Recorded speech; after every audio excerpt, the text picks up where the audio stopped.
Hi, I'm C.C. Péan, and this is Reclaiming Your Health.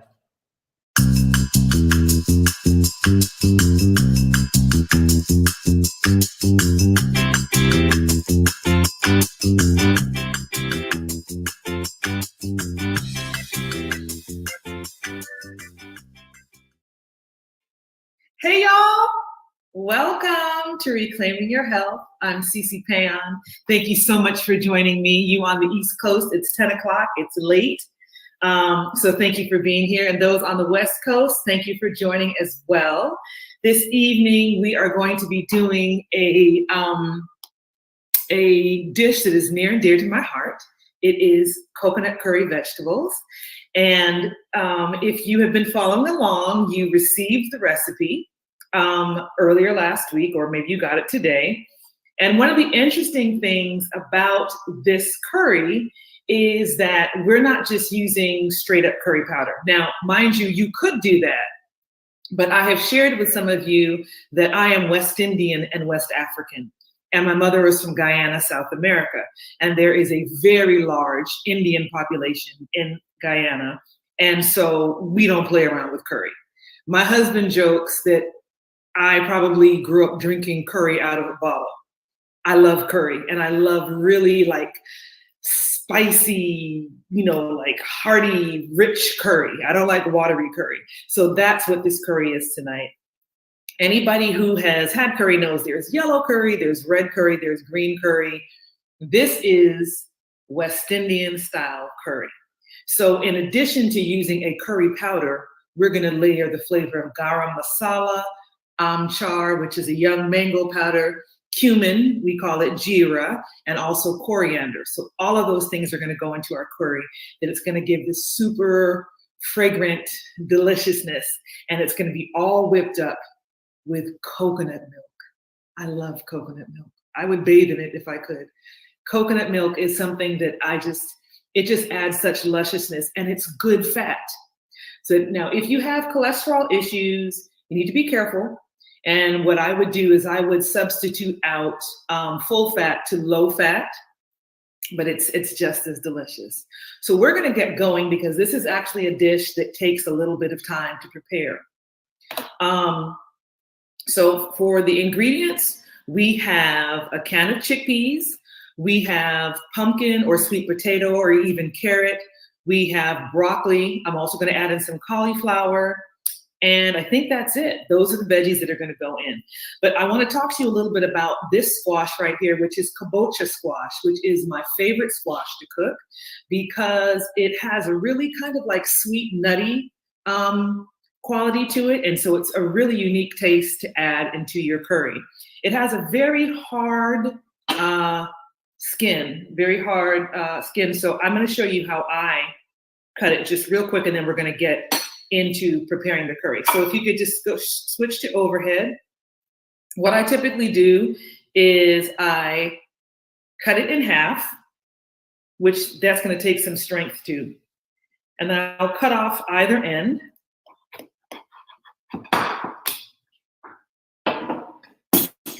Scoop out the seeds. We've got a lot of seeds in there. So I just scoop it out with a spoon, like so. It comes out very, very easily. And then to manage it, I just cut it into slices instead of trying to do it on the whole.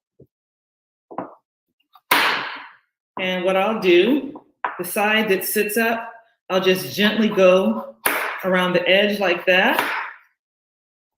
And that way I get the skin off. Now, some people use this squash, and if you buy it organic, you don't have to get rid of the skin. You can actually cook the skin. I'm not too keen on that, so I get rid of the skin. But I just wanted you to see how it is easy to manage this. So I go like that, I cut it in half, and then I'll cut it in like bite-sized pieces. Okay, so that's how you work with kabocha squash. Alrighty, so let's get started on this curry. So we talked about all the different ingredients to go into the curry. I have a little bowl here. Let me show you how we do it. So I typically do 2 to 1. I'll put in 2 tablespoons of curry, powder. Remember I told you I like a rich curry. Now I may not use all of this. I'm going to use a little amchar. Amchar is a young mango powder. And what I love about this is it adds kind of a tartness and brightness to the curry. So you've got that heat, so it's going to add a little bit of brightness. Some garam masala that adds a little more depth. So remember we did 2 of the curry, so we're doing about 3/4 of a teaspoon of everything else. We've got our cumin or jeera, and we've got coriander. Okay, so after we've added all those things, I'm just gonna add a little bit of water to it. What we're gonna do is make this into a paste because we're gonna fry this curry. You have to cook curry. You can't use it, kind of like, I guess the only word to use is raw. It has to be cooked. So I've added now some water to this and I've made a paste. I'm gonna add a little more.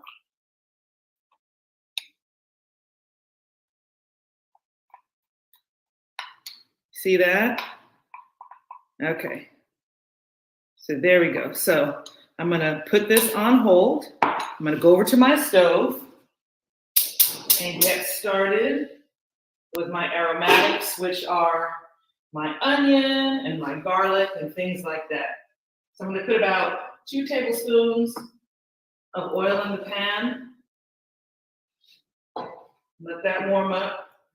One of the things that you have to remember when you make curry with vegetables and things that are different textures, you're going to cook the heartier vegetables first. So you're going to see that when I get this all going, the first thing I'm going to put in this pan is going to be the kabocha squash. All right, so I've got my onions here. I'm going to add those to the pan.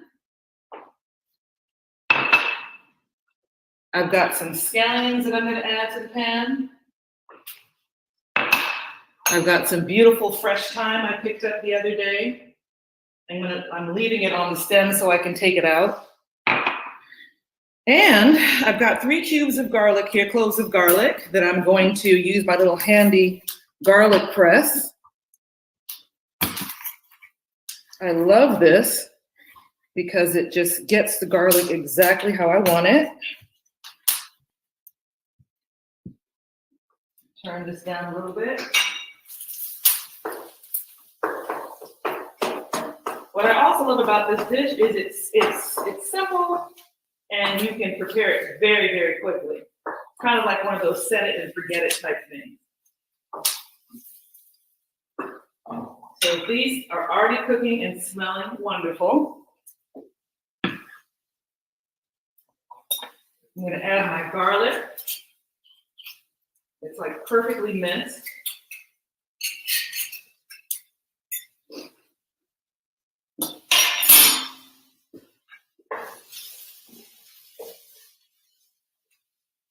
Okay. Now, right in the center of this, I'm going to put some of that curry-like paste I've made. Okay, so that's probably a good 3 tablespoons. Now, as you become familiar with this recipe, you may want a little more heat. You may want a little less heat. You may want a little more tanginess. You may want a little less tanginess. And you'll get to know the ingredients if you add a little oil to it. And you'll be able to play it around until you get the exact combination that you want. So you see the curry is cooking. Let the heat catch this for a good, maybe minute and a half, and you'll notice it's going to start to thicken up. See it thickening up?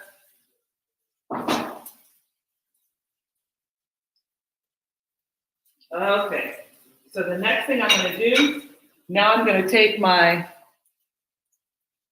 squash, put it in there.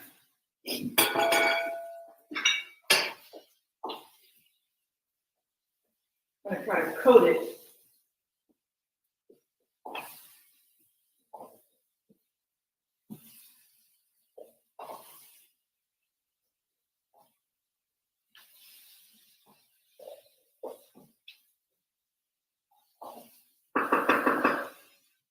I don't know if you all are asking me any questions because I'm not really paying attention to the screen right now, but once I get back in front of it, I will answer any if you have. Okay, so that's cooking. It smells so great in here.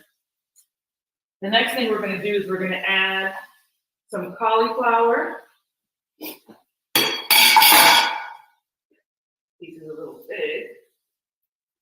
We're gonna stir that around.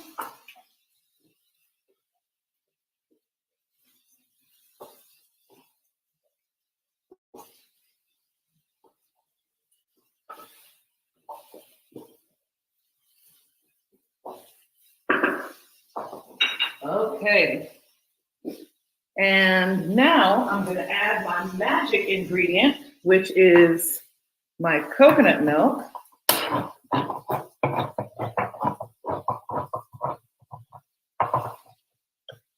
We're going to add a full can of the coconut milk right to the pot.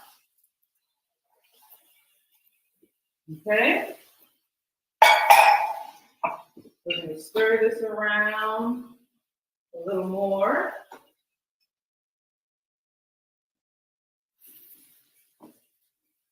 And I'm going to cover this just for a minute. Now, because this is a hot dish, at any point, if you wanted to add more of the curry paste, you could, because it's definitely going to still cook. So I'm going to cover this and let it cook for a few minutes, and we're going to come back over here and talk a little bit so we can come back to the front. So one of the things that I wanted to talk about this evening was, you know, a lot of times we talk about eating healthier.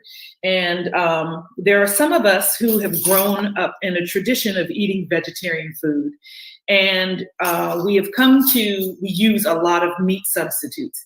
And I personally think that meat substitutes are great, but they shouldn't be something that we depend on. I believe that meat substitutes were something that were given to us as a transitional product to eat along the way to healthier eating. And so true plant-based eating is not eating a lot of processed foods. It's not eating a lot of preservatives, nor is it eating a lot of sugar.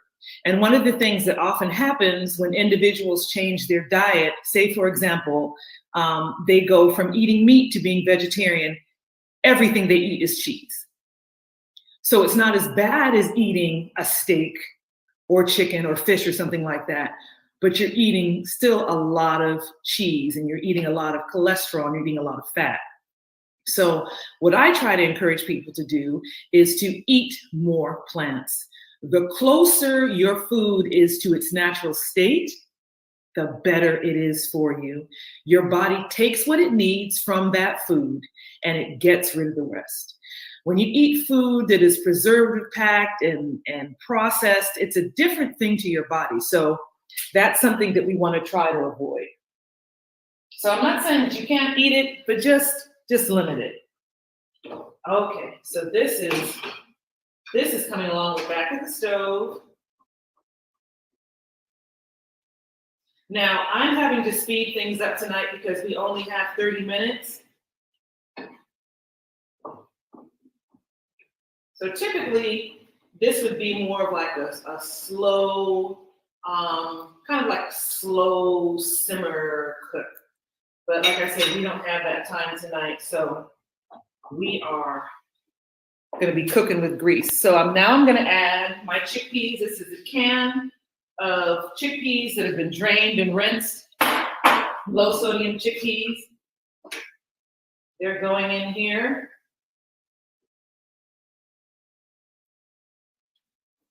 And if you've noticed, we haven't added any salt. Remember, I don't like to add salt as an ingredient. I like to use it as an accent. It makes all the flavors come together. It is not your base flavor. All right, so we're gonna cover this back up. And I wanted to share with you all that next week, what we're going to be making, so many of you saw the lion's mane mushrooms that I made. And so I've been working on perfecting that recipe, but what I did perfect was an oyster mushroom recipe. And so what we're going to do next week is I'm going to do our version of that Popeye's chicken sandwich, but with mushrooms. So stay tuned for that. I know a lot of people are excited about that. It's so funny. Everybody reacted when they saw that super crispy fried picture, and people love fried stuff. So we're going to do that next week. Does anybody have any questions? Are people tuned in tonight? I'm not seeing my regular Shauna. I'm not seeing her. I'm not seeing few people. Joy. I don't know if people couldn't make it tonight. Do we have new viewers? What's going on? Let me know. So what else can we talk about? Okay. All right. So let's go back over to the stove, since nobody has any questions for me tonight. As this continues to cook, it is really coming together. And see, the thing is, sometimes depending on how many vegetables you use, sometimes you will have to add a little bit of water.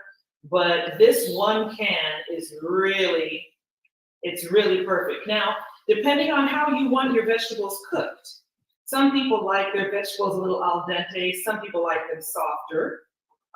So that will also determine how long you cook this and how much liquid you put in it. If you want it to be softer, of course, then you're going to add more liquid, because over time, the liquid will dissipate and you will need that.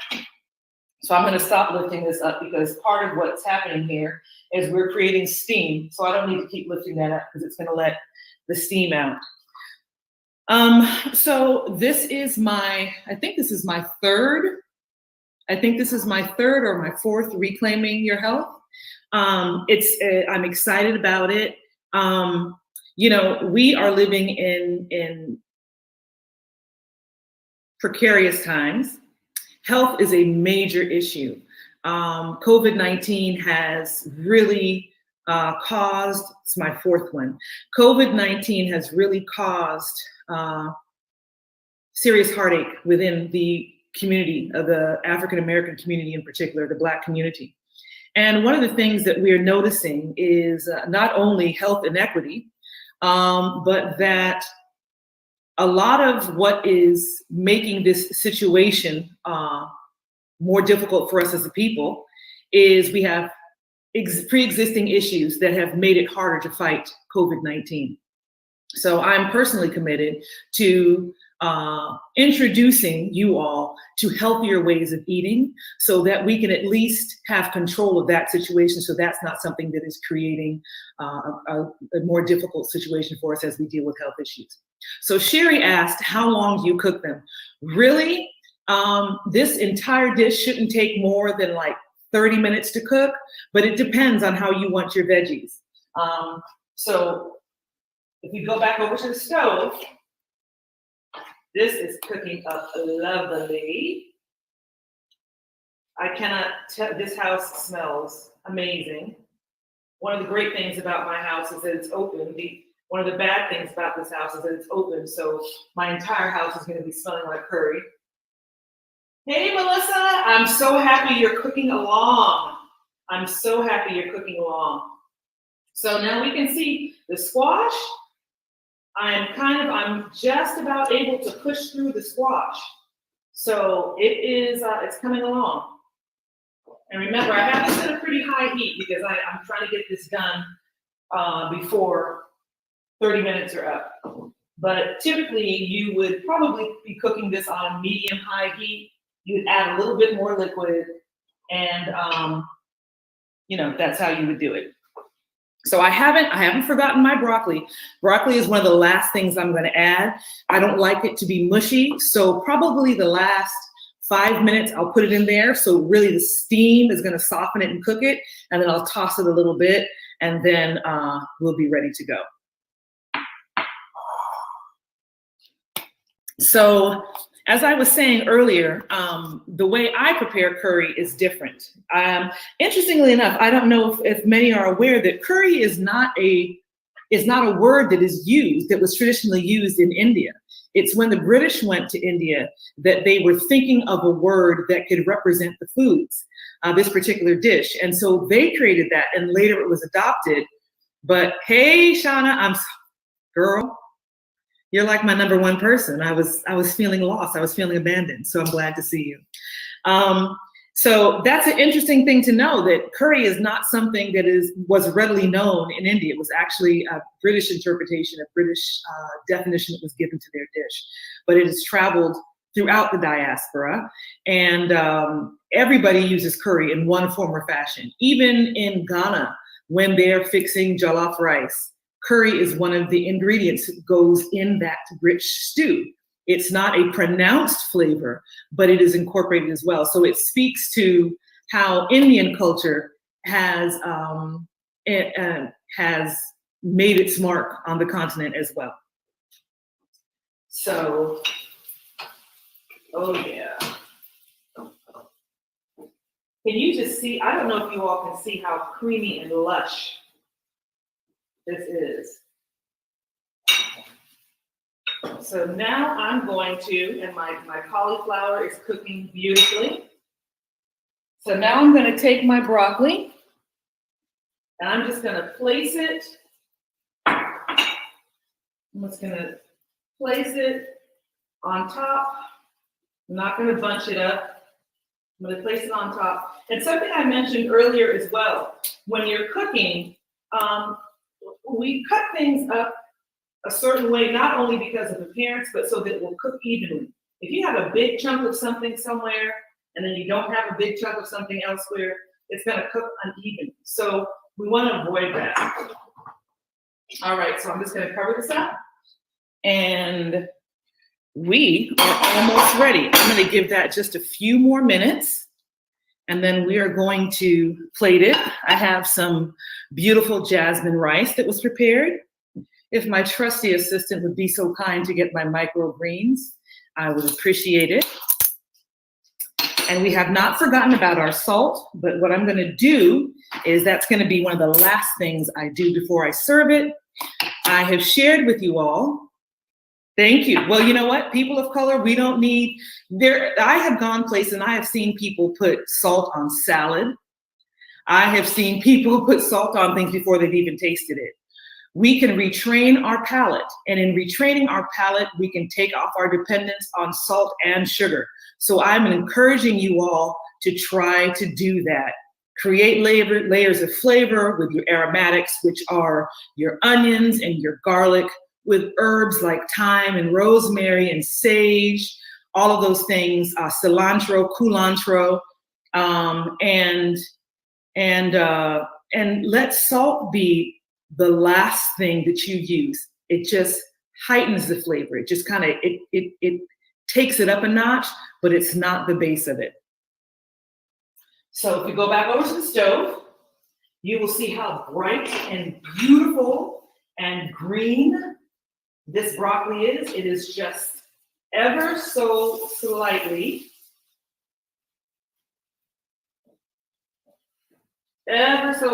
steamed through. Okay, and that's what we want. We still want a little bit of crunch. Now, I like a little bit of crunch. Maybe you don't want a little bit of crunch, but I like a little bit of crunch. I like that fiber. It's great for your digestive system. It's what, it's great for us.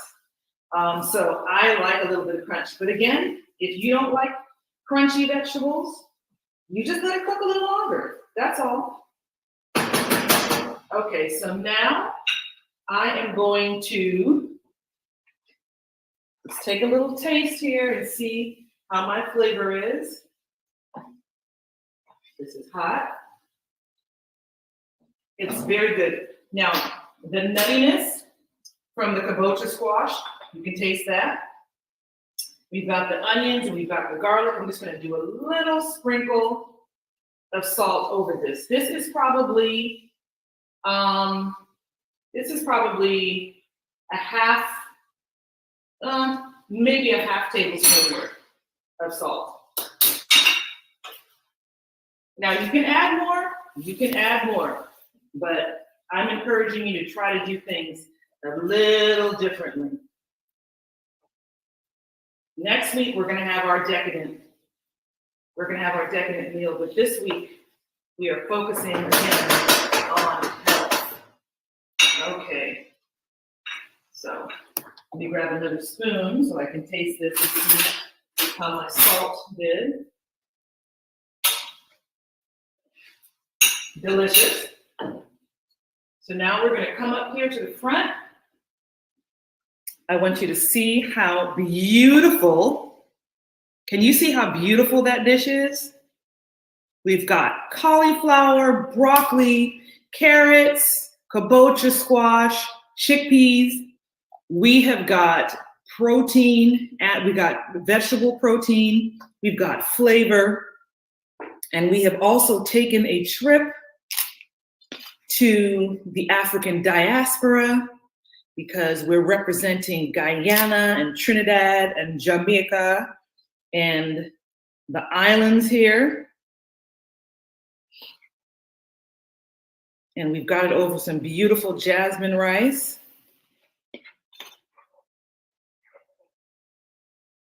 Now, you know, some people might want a little bit more sauce.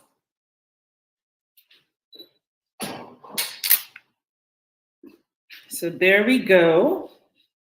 It's a heaping helping. And what am I going to do? What do I always talk about? I always talk about our greens, our microgreens that help to get the metals out of our body that we are exposed to on the daily. So we're just going to add a little bit of that on top. You can do chopped scallions on this if you want to. I'm a cilantro freak, so cilantro. And it is, can you see this? Can you see how beautiful this dish is? Can you see it? Can you see it? Yummy, yummy, yummy. And so my niece is going to join me and she's going to try this dish with me. Now, something that's funny, when I eat curry, I eat with a spoon. It's something that I saw my mother doing. And there's something about eating curry. This is Braxton. Okay. So we're going to taste this curry. It's going to be hot. Just blowing it a little bit.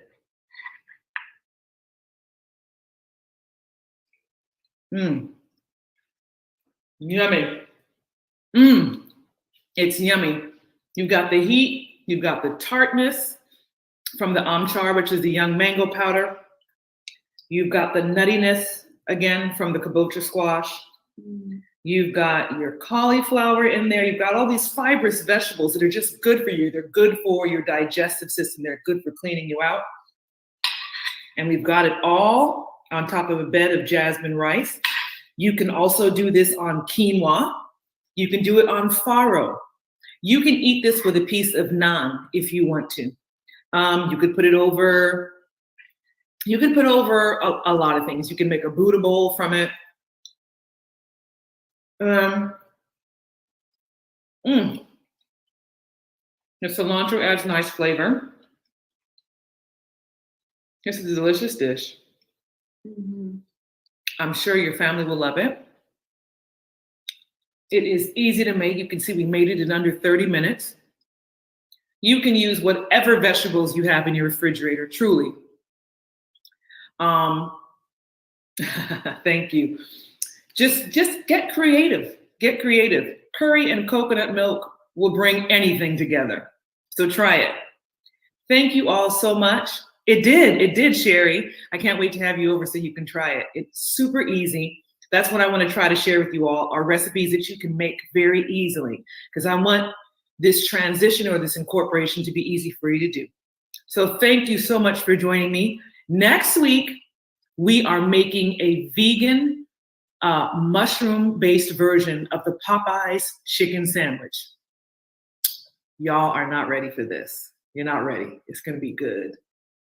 So thank you for joining us, and we will see you next week. Bye-bye.